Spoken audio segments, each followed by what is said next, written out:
তো ঠান্ডার জন্য আমরা কি করেছি দেখো, মশারির চারদিকে চাদর দিয়ে, সব দিকে চাদর দিয়ে আটকে রেখে, যাতে হাওয়া ঠান্ডা হয়ে না ঢুকতে পারে। প্রচন্ড ঠান্ডা পড়েছে। আর ভিতরে কেঁচে দেখো, ওই দেখো। আসো ভাবি, কালকে বড়বাবু রাত্রে একবার বমি করেছে, হজম হয়নি, গ্যাস হয়ে গেছিল। আসো বাবা, আসো আসো আসো আসো আসো।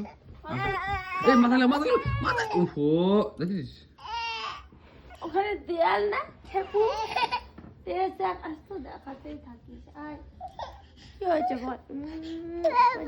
আসো আসো। এই, যাও, মাকে মাকে টাটা দাও, মাকে বলো আসো। টাটা। চলো, এই মসজিদ দাদু এসছে, চলো। ছাড় ছাড় ছাড়, এই ছাড় ছাড় ছাড়, টাটা দাও টাটা দাও, বলো আসো।